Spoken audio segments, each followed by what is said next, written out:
예수님의 간절한 기도.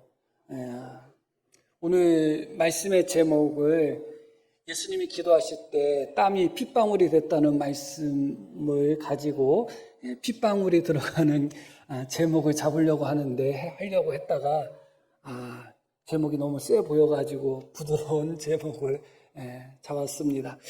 예수님은 하나님의 아들이시죠. 또 하나님의 본체가 되십니다. 그럼에도 불구하고 그 예수님께서는 기도를 하셨습니다. 그것만 가져도 놀라운데 간절하게 기도하셨다고 나옵니다. 그런데 그 간절함의 기도가 우리가 생각하는 상상을 초월하는 기도였습니다. 땀이 핏방울로 변할 정도의 간절한 기도를 하셨다. 하나님의 아들이신 예수님이 그런 간절한 기도를 하셨다는 것입니다. 무엇 때문에, 무엇을 위해서 하나님의 아들이신 예수님이 땀이 핏방울이 될 정도의 간절한 기도를 하셨을까? 오늘 그 부분에 대해서 말씀을 살펴보려고 합니다. 39절 말씀 한번 보겠습니다.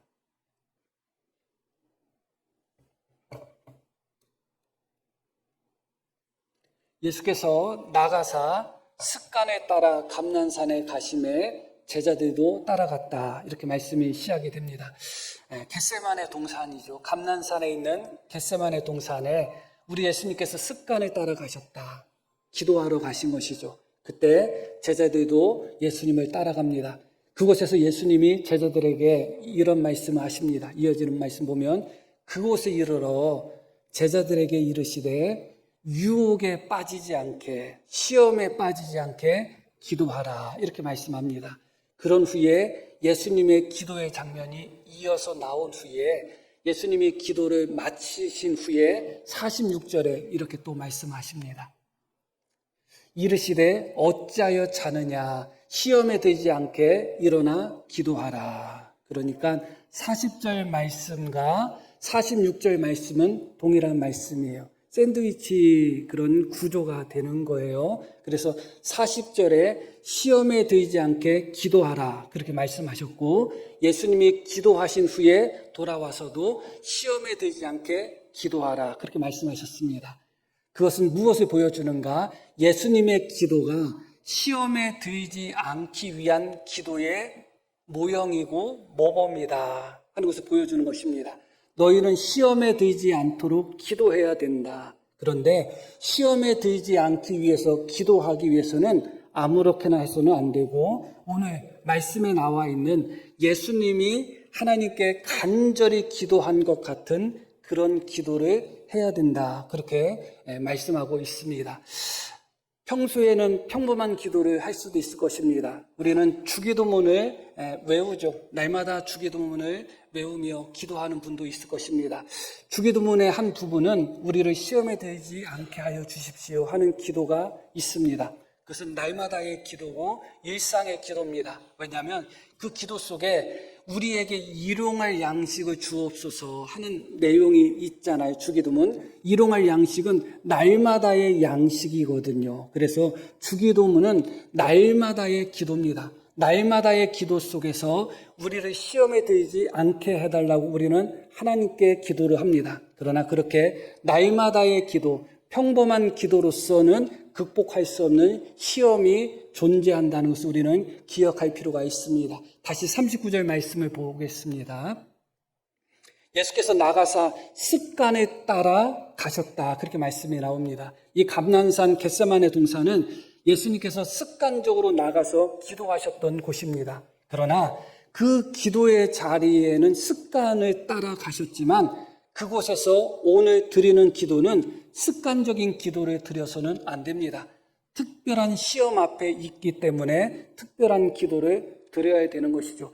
우리가 날마다 습관에 따라서 하나님께 기도하는 것 너무나 중요합니다. 그러나 날마다 그 습관에 따라 드리는 기도 외에는 다른 기도가 존재하지 않는다면 부족합니다.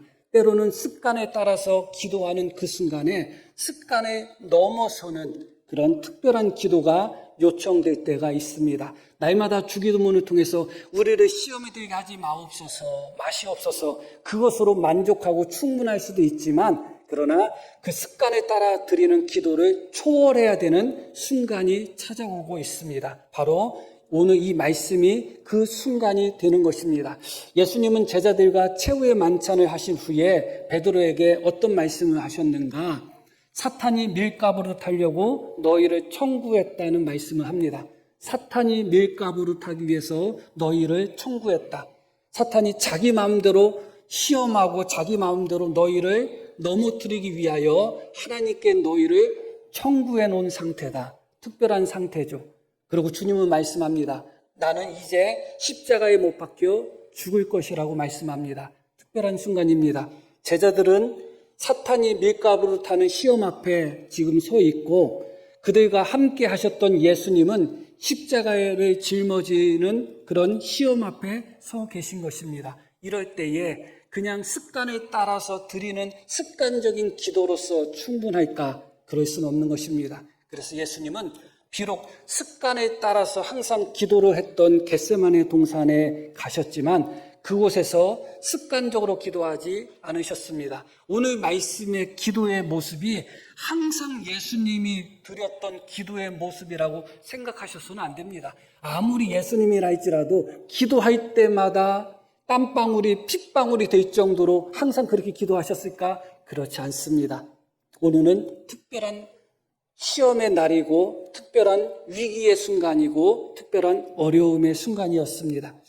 그때 주님은 땀방울이 핏방울이 될 정도의 특별한 기도, 간절한 기도를 하나님께 구하죠. 그렇게 기도하시기 전에 제자들에게 먼저 권면하시는 것입니다. 너희는 시험에 빠지지 않도록 기도해야 된다. 시험에 빠지지 않도록 기도해야 된다. 사탄이 너희를 밀가부로 타려고 청구해 놓은 상태니까 그 사탄에 넘어가지 않기 위해서 사탄이 이쪽으로 흔들면 저쪽으로 흔들려 가고 저쪽으로 흔들면 또 이쪽으로 흔들려 가고 반대로 이야기한 것 같은데 그렇게 시험 앞에서 흔들리고 넘어지고 날려갈 수 있는 위기의 순간이 있다. 그러니 너희는 오늘 이 시간에 나와 함께 기도하자. 그렇게 주님이 말씀합니다. 제자들은 기도하러 가시는 예수님을 따라갔습니다. 기도하러 가신 예수님을 겟세마네 동산까지 따라갔다면 마땅히 제자들도 기도를 했어야 됩니다. 그런데 어떻게 된 것인지 제자들은 기도하지 않습니다. 그럼에도 불구하고 우리 예수님은 기도를 하시는데 그 예수님의 기도의 모습 속에서 우리가 배워야 되고 깨달아야 되는 교훈들 몇 가지를 한번 살펴보려고 합니다. 먼저 41절 말씀을 한번 보겠습니다. 그들을 떠나 돌 던질 만큼 가서 무릎을 꿇고 기도하였다. 이렇게 말씀이 나옵니다. 제자들에게 기도하라고 말씀하셨고 그런 후에 그들을 조금 떠나서 다른 복음서에서는 조금 나아갔다고 표현합니다. 그래서 이 돌 던지만큼의 거리는 몇 미터 정도의 거리를 의미한다고 볼 수가 있습니다. 마태복음에서는 예수님이 제자들에게 내 마음이 심히 고민하여 죽게 되었으니 나와 함께 깨어 기도하자 그렇게 부탁했습니다. 제자들에게 나와 함께 기도하자 그렇게 말씀하신 거예요. 아무리 하나님의 아들이신 예수님이라 할지라도 십자가를 앞에 두고 그 십자가를 위하여 기도하는 그 순간 제자들과 함께 기도하기를 원하셨습니다. 그러나 제자들과 함께 기도하기를 원하셨지만 이 기도는 하나님과 나 사이에 독대입니다. 그 사이에 누가 들어서도 안 되고 그 사이에 누군가가 영향을 미쳐서도 안 됩니다. 그래서 가장 모범적인 기도는 어떤 기도인가? 함께 또 따로 이 기도가 가장 모범적인 기도인 것이고 그것이 바로 돌 던질 만큼 나가서 기도하셨다는 것입니다. 돌 던질 만큼 몇 미터 정도 나가서 기도하셨기 때문에 서로가 기도하는 것을 느낄 수가 있습니다. 서로가 기도하는 것을 느끼면 우리는 힘을 얻고 위로를 얻습니다. 누군가가 나를 위해서 기도하고 있다?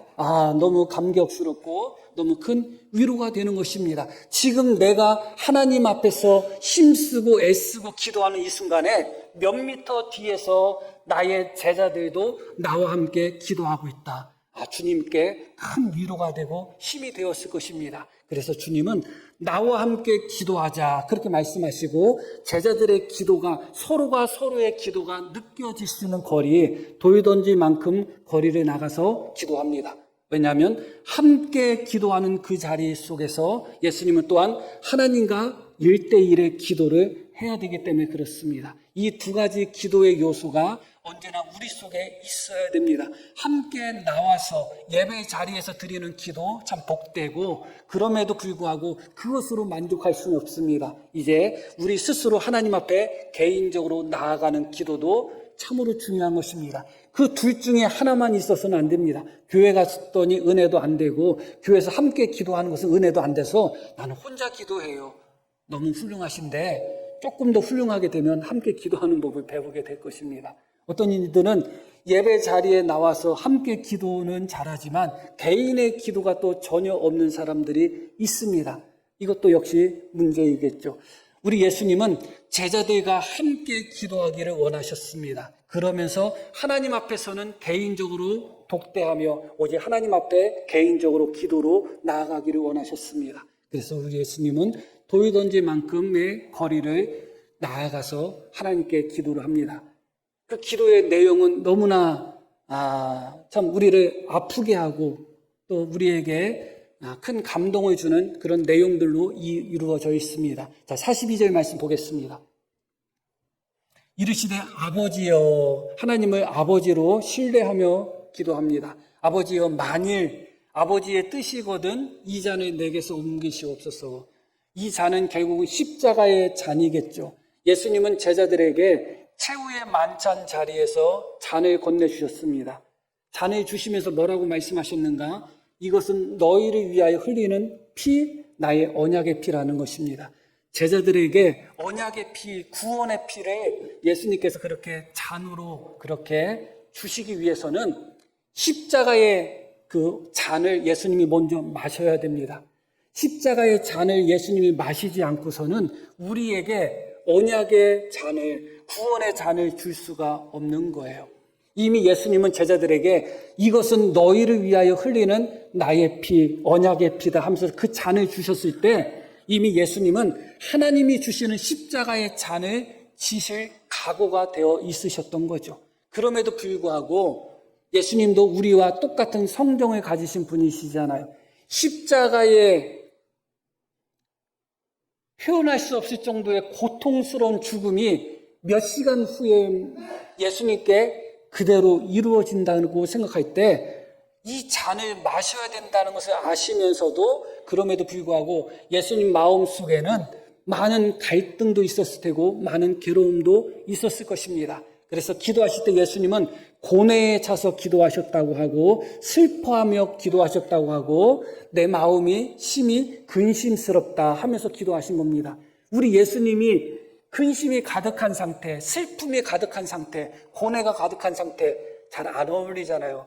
그 슬퍼하고 때로는 괴로워하고 때로는 근심하는 거 우리의 몫이지 예수님의 몫은 아닌 것 같잖아요. 그런데 우리 예수님은 십자가를 앞에 두고 내 마음이 심히 고민하여 죽게 되었다. 내가 너무너무 고통스럽고 고뇌가 너무 가득하고 근심이 가득해서 죽을 지경이다. 그렇게까지 말씀하실 정도로 십자가는 우리 예수님 앞에 너무너무 무거운 그런 십자가였던 것이죠. 그렇기 때문에 하나님 앞에 기도하실 때 이미 그 십자가의 잔을 받아 마실 준비가 되었음에도 불구하고 다시 한번 하나님께 물어봅니다.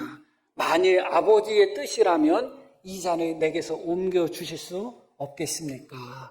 그러면서 주님이 바로 이어서 하죠. 그러나 아버지 내 원대로 마시옵고 아버지 원대로 되기를 원하나이다. 이렇게 기도합니다. 그런 후에 천사가 예수님의 기도를 돕는 장면이 이어서 나오고 44절 말씀에 이렇게 말씀이 나옵니다.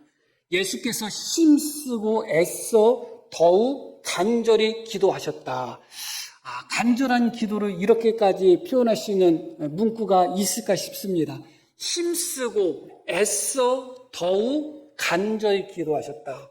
모두에 말씀드렸듯이 하나님의 아들이신 예수님께서 기도하시는데 우리 인간 같은 연약한 존재가 아니라 하나님의 아들이신데 그 하나님의 아들이 힘쓰고 애써 더욱 간절히 기도하셨다. 이렇게 표현하고 있습니다. 이것을 한 문장으로 표현한 것이 바로 땀이 땅에 떨어지는 핏방울 같이 되더라, 이 말씀이에요. 이게 실제로 그 땀이 핏방울처럼 흘러내렸는지 아니면 그렇게 그 부분을 강조하기 위해서 이런 문구를 썼는지 우리는 단정 지을 수는 없습니다. 그러나 저는 실제로 예수님의 땀 속에 피가 섞여 나왔다고 저는 믿습니다. 그리고 실제로 사람이 너무 큰 고통과 어려움 속에서 집중하고 신경을 쓰다 보면 실제로 모세혈관이 터져가지고 땀이 피가 비치면서 그렇게 흐르는 경우들이 실제로 있다고 합니다. 저는 그런 경우라고 봅니다. 중요한 것은 하나님의 아들이신 예수님이 땀이 핏방울이 되도록 기도했다. 우리는 하나님 앞에 기도할 때 땀 흘리면서까지 기도한 기억이 별로 없을 거예요. 땀 흘리면서 기도하는 기도 참 소중하다는 생각이 듭니다. 눈물 흘리면서 하는 기도 참 소중하다는 생각이 들어요. 그러나 예수님의 기도는 땀방울 자체를 넘어서는 기도였고 눈물방울을 넘어서는 기도였습니다. 그 땀이 핏방울이 되는 그런 기도를 하셨다. 여기서 우리가 첫 번째 오늘 기억할 것이 무엇인가? 땀이 핏방울이 될 정도로 이건 정말 엄청난 고뇌 속에서, 엄청난 고통 속에서, 엄청난 열심 속에서만 가능한 현상인데 그렇게 땀이 핏방울이 되도록 예수님이 기도하셨는데 무엇을 위해서 기도하셨는가? 내 뜻대로 해 주십시오. 그것을 위해서 땀방울이 핏방울이 되도록 기도한 것이 아니다.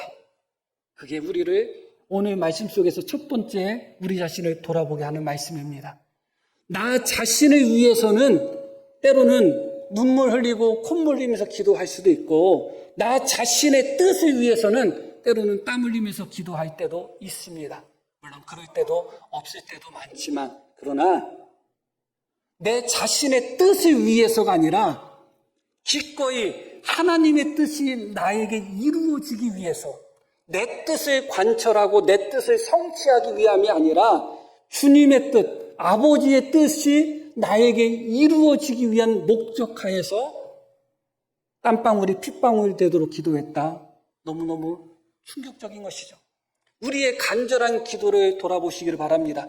대부분의 간절한 기도는 나를 위한 기도든지 자식을 위한 기도든지 내가 병들어 하는 기도든지 혹은 집안에 어려운 일이 생기거나 사업에 실패해서 하는 그런 기도든지 그런 기도는 간절하지만 주님의 나라를 위한 기도, 주님의 뜻을 위한 기도, 내가 기꺼이 주님의 뜻에 순종하는 주님의 종이 되고자 하는 그런 마음 속에서 드리는 기도는 얼만큼 간절한가를 돌아보면 부끄럽지 않을 수가 없습니다. 그럼에도 불구하고 예수님은 당신의 뜻을 관철하기 위하여 땀방울이 핏방울이 되도록 기도하신 것이 아니라 아버지 내 뜻대로 마옵시고 아버지 뜻대로 하옵소서 그 기도를 위해서 땀방울이 핏방울이 되도록 기도하셨다는 것입니다. 실제로 내 뜻을 하나님께 관철시키기 위해서는 때로는 땀방울 흘리는 기도로 충분할 때도 있습니다. 때로는 눈물 흘리는 기도로도 충분할 때도 있고 때로는 땀방울 눈물방울 없다 할지라도 내 뜻을 하나님께 관철시키고 내 뜻을 하나님께 구해내는 기도는 얼마든지 가능할 수가 있습니다. 그런데 더 어려운 것은 무엇이냐? 하나님의 뜻을 나에게 관철시키는 기도가 더 어려운 거예요. 하나님의 뜻을 기꺼이 나에게 관철시켜서 내가 하나님의 뜻을 기꺼이 받아들이기 위해서는 땀방울의 기도로 충분하지 않을 때가 많아요. 하나님의 뜻을 그대로 받아들이며 그 뜻에 순종하기 위해서는 눈물 흘리는 기도로 충분하지 않을 때가 많아요. 주님의 뜻이 나에게 이루어지기 위해서 내 뜻이 주님께 관철되기 위함이 아니라 하나님 아버지의 뜻이 나에게 관철되기 위한 주님의 뜻이 이루어지기를 원합니다. 그러기 위해서는 땀방울이 핏방울이 되도록 그런 기도가 필요할 때가 참 많습니다. 이런 기도를 경험해 보셨는지 모르겠습니다. 우리는 기본적으로 목사나 성도님이나 할 것 없이 사람들은 기본적으로 이기적이죠. 자기 자신이 언제나 중심이 됩니다. 나를 위해서는 눈물, 콧물 흘릴 수 있지만 주님을 위해서, 교회를 위해서는 땀 한 방울도 아깝게 느껴질 때가 있습니다. 그렇기 때문에 그런 우리가 내 뜻이 아니라 주님의 뜻을 구하기 위해서, 나를 부인하고 주님의 뜻을 구하기 위해서, 내 유익을 거부하고 하나님의 영광을 구하기 위해서, 그런 기도를 하기 위해서는 땀방울의 기도를 넘어서는 핏방울의 기도가 필요하다. 특별히 그렇게 기도하신 분이 누구인가? 예수님이죠. 예수님조차도 하나님의 뜻이 나에게 이루어지기를 원합니다 하는 그런 기도, 내 뜻대로 마시옵고 아버지 뜻대로 하옵소서, 그런 기도를 해서 그렇게 순종하는 사람이 되기 위해서는 예수님조차도 땀방울이 핏방울이 되는 기도를 하셨다는 것입니다. 우리는 어떤 기도로 주님 앞에 나아가야 될까를 다시 한번 생각하게 되겠죠. 땀 한 방울 흘리지 않는 기도를 하고 나서 나는 주님께 헌신하겠습니다. 그러니까 매번 시험에 빠지고 매번 넘어지는 거예요. 그 기도 가지고 어떻게 시험을 견딜 수 있고, 그 기도 가지고 어떻게 내 자신을 부인할 수 있고, 그 기도 가지고 어떻게 나의 욕심을 구하지 않고 주님의 뜻을 구할 수 있겠어요.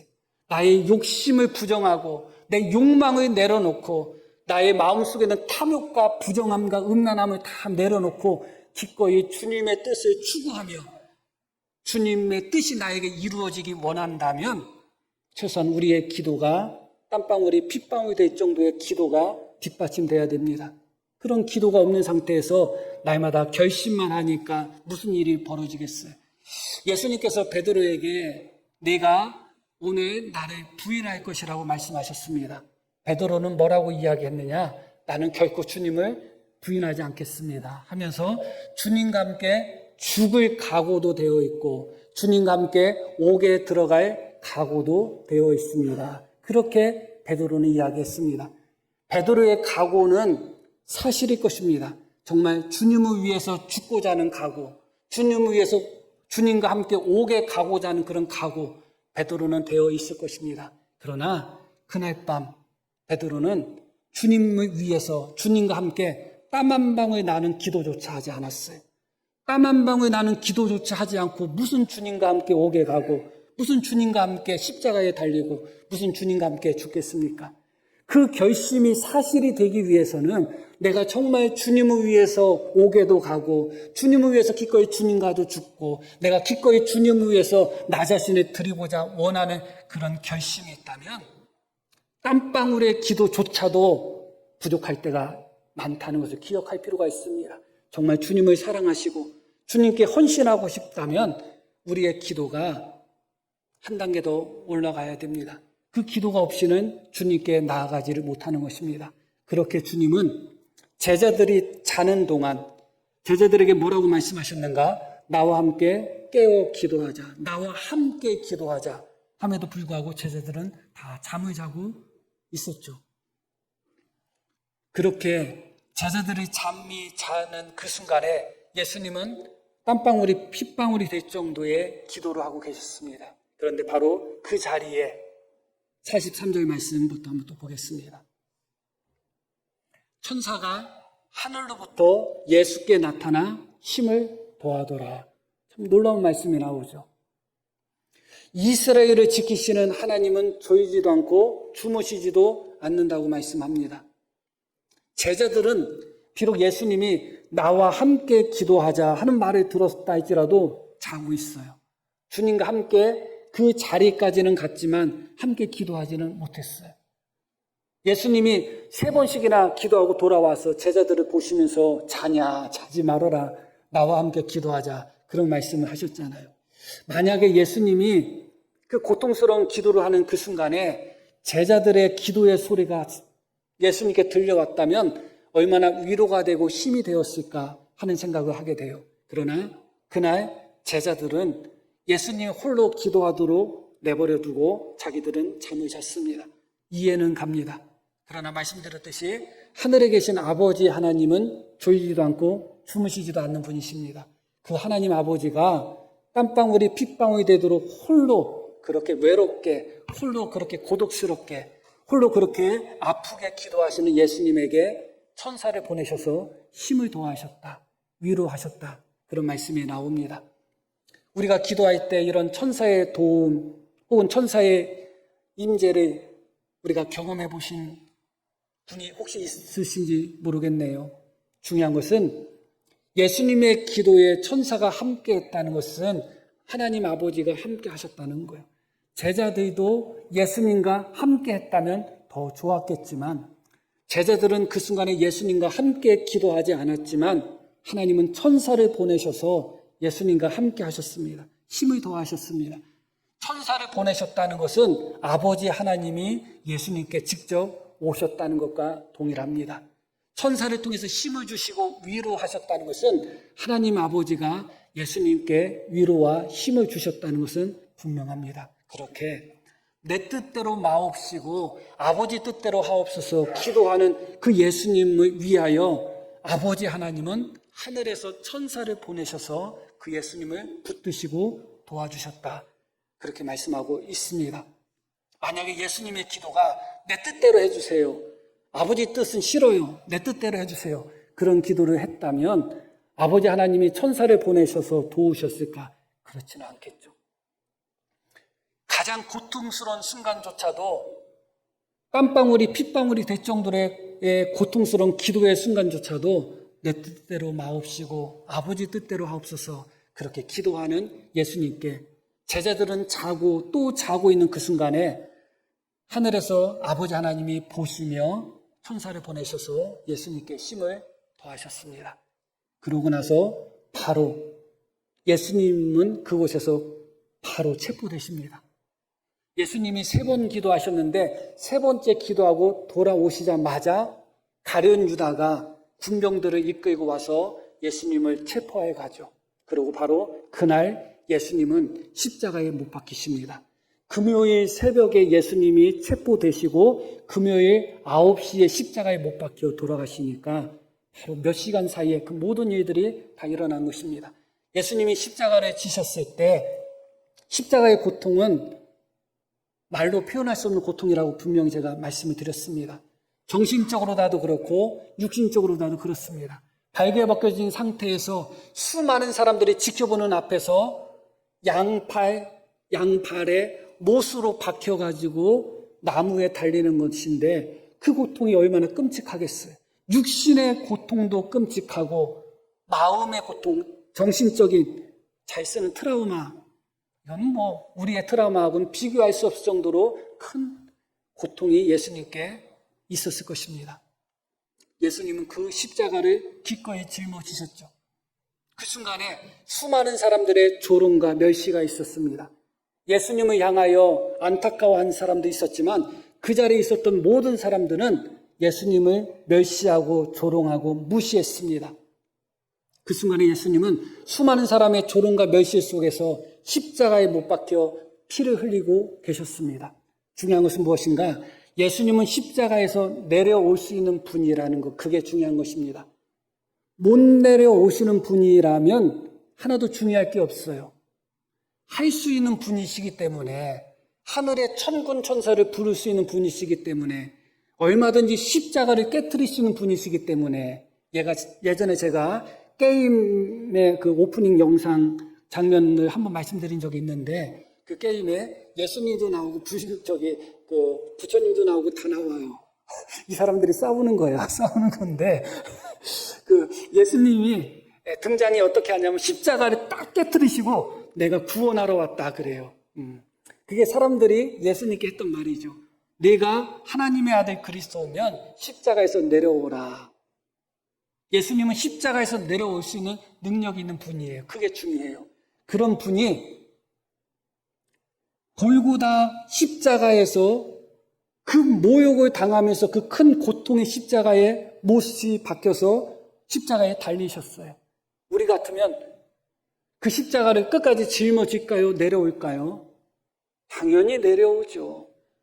못 내려와서 못 내려오는 것이지 내려올 수 있는 십자가를 깨트리고 그곳에서 내려올 수 있는 능력이 있다면 100번 내려옵니다. 그러나 예수님은 그 십자가를 끝까지 견뎠다고 말씀이 나옵니다. 십자가에 못 박혀서 예수님은 피를 흘리셨는데 사실은 십자가에 못 박혀서 피를 흘리기 전에 겟세마네 동산에서 땀방울이 핏방울이 되는 기도가 먼저 있었기 때문에 가능한 거예요. 겟세마네 동산에서 땀방울이 핏방울이 되는 정도의 기도가 없었다면 아마 십자가에 못 박혀서 망치로 딱 한 번 때리는 순간 난 못 짊어지겠다고 아마 내려왔을 것입니다. 그런 의미에서 골고다의 십자가의 보혈의 시작은 겟세마네 동산에서 땀방울이 아니라 핏방울에서부터 시작이 되는 것입니다. 그 겟세마네 동산에서 땀이 핏방울이 될 정도의 간절한 기도가 있었기 때문에 그 부끄럽고 그 수치스럽고 그 고통스러운 십자가에 못 박히셨어도 내려오지 않으신 것입니다. 견딜 수 있었던 것입니다. 만약에 그 전에 겟세마네 동산에서 땀이 핏방울 될 정도의 간절한 기도를 예수님이 하지 않으셨다면 십자가의 시험에서 반드시 무너졌겠죠. 우리는 아마 예수님이 짊어지신 십자가와 같은 십자가를 거의 경험하지는 않을 것 같습니다. 그럴 수도 있겠지만 그런데 그 십자가를 어떻게 짊어지겠어요? 겟세마네에서 피땀 흘려서 기도하지 않고서는 골고다 십자가에서 피를 흘릴 수가 없는 거예요. 왜 우리가 그렇게 결심하고 또 결심하지만 나는 주님의 십자가를 짊어지겠습니다. 나에게 주신 십자가를 내려놓지 않겠습니다. 그렇게 결심하고 결심하지만 왜 조금 어려우면 십자가 내려놓고 뒤돌아서고 조금 어려우면 십자가를 던져버리고 뒤돌아서는가? 겟세마네 동산에 땀방울이 핏방울이 되는 기도가 없었기 때문에 그래요. 그런 의미에서 골고다 십자가의 피 흘리심은 겟세마네 동산에서 땀방울이 핏방울이 되는 것에서부터 그 피는 시작됐다는 것을 기억할 필요가 있어요. 여기서 한 가지만 더 말씀드리고 말씀을 마치려고 합니다. 그것은 무엇인가? 예수님이 십자가에 못 박혔을 때 천사가 예수님을 돕지 않았다는 것을 말씀드리고 싶어요. 천사가 예수님께 보냄받지를 않았어요. 십자가에 못 박혔을 때. 심지어 십자가에 못 박힌 순간 예수님은 엘리 엘리 라막사박다니라고 외쳤어요. 의미가 무엇이죠? 나의 하나님 왜 나를 버리셨습니까? 십자가에 못 박혔을 때는 그 흔한, 표현이 이상하지만 그 흔한 천사 한 명 내려오지 않았고 심지어 아버지 하나님이 예수님까지 버리는 그런 고통을 경험하셨습니다. 그런데도 어떻게 예수님이 그 십자가에서 다 이루었다. 천사의 도움을 받은 것도 아니고 하나님이 예수님과 함께 하셔서 힘을 주신 것도 아니고 온전히 그 십자가의 고통을 홀로 당하시고 하나님께 버림받은 것 같은 고통 속에서 어떻게 예수님이 어찌하여 나를 버리셨습니까? 외치면서까지도 그 십자가를 포기하지 않고 다 이루었다고 할 때까지 그 십자가를 끝까지 짊어질 수 있었는가? 겟세마네 동산에서 하나님의 천사를 경험하지 않았다면 어려웠을 것입니다. 우리 예수님은 미리 보내신 것입니다. 십자가의 자리에 천사를 보내지 않고 땀방울이 핏방울이 될 정도로 기도했던 겟세마네 동산에 미리 천사를 보내신 겁니다. 내일 무슨 일이 있을 거 알지? 그 십자가가 어떤 고통인지 알지? 내가 너를 버린 것처럼 느껴지는 그 순간이 찾아올 거 알지? 그러나 그렇지 않아 하면서 예수님은 겟세마네 동산에서 하나님은 겟세마네 동산에서 미리 천사를 보내신 것입니다. 내가 너와 함께 한다는 것을 보여준 것이죠. 이와 같이 주님의 십자가를 우리가 끝까지 붙들고 가기 위해서는 반드시 겟세마네 동산을 통과해야 된다. 골고다로 나아가기 위해서는 겟세마네 동산에 나가지 않고서는 골고다에 나갈 수가 없는 거예요. 십자가에서 피 흘릴 각오를 했다면 겟세마네 동산에서 먼저 땀방울이 핏방울이 될 정도의 기도를 해야 되는 것입니다. 십자가에서 하나님이 나를 버리셨다고 느껴질 정도의 고독함과 절망 속에서도 십자가를 포기하지 않기 위해서는 겟세마네 동산에서 하나님의 천사와 교제하는, 하나님을 체험하고 임재하는 경험이 있어야 돼요. 그런 경험이 있어야지 때로는 이 땅을 살아갈 때 하나님이 나를 버리셨다고 느껴지는 그 순간 하나님이 나와 함께하지 않으시는 것처럼 느껴지는 그 순간, 모든 것이 다 끝났다고 절망처럼 느껴지는 그 순간이라 할지라도 겟세마네 동산에서 하나님의 천사를 경험해 본 경험이 있다면, 겟세마네 동산에서 기도를 통해서 하나님의 능력을 경험해 본 그 체험이 있다면 얼마든지 이겨낼 수가 있는 것입니다. 먼저 겟세마네 동산으로 나가시기를 바랍니다. 무엇을 하든지 어디를 가든지 겟세마네 동산에 먼저 나아가야 됩니다. 겟세마네 동산에 먼저 나아가지 않고 무엇을 했으면 안 돼요. 뭐 이런 말하면 이상할 수 있지만 영주 신랑감이 왔어요. 겟세마네 동산 갔다 왔지? 결혼을 앞두고서는 더더구나 겟세마네 동산에 가야 돼요. 가야 됩니다. 결혼뿐만 아니라 모든 부분이 그래요. 이 겟세마네 동산에 나아가서 하나님 앞에 기도하지 않고서는 어디도 안 가겠다는 결심이 있어야 돼요. 내가 겟세마네 동산에 가서 땀방울이 핏방울이 되는 기도를 하기 전까지는 아무것도 하지 않겠다는 결심이 있어야 돼요. 언제나 이 겟세마네 동산이 우리에게 있어서 기본이 되고 근본이 된다는 것을 기억하며 겟세마네 동산의 기도가 골고다로 이어졌다는 것, 겟세마네 동산에서의 땀방울이 핏방울이 된 것이 골고다 십자가의 피 흘림과 이어졌다는 것, 겟세마네 동산에서 하나님께서 보내신 천사의 경험이 골고다 십자가에서 하나님께 버림받은 것처럼 느껴지는 그 순간조차도 참고 견딜 수 있는 힘을 주었다는 것을 기억하며 우리 삶 속에서 날마다 특별한 겟세마네를 경험할 수 있는 땀방울을 넘어서고 눈물방울을 넘어서는 핏방울로 주님 앞에 나아가시는 그런 기도가 우리 삶 속에 그때마다 필요할 때마다 나타나기를 축복합니다. 자, 우리 말씀 기억하며 함께 기도하겠습니다.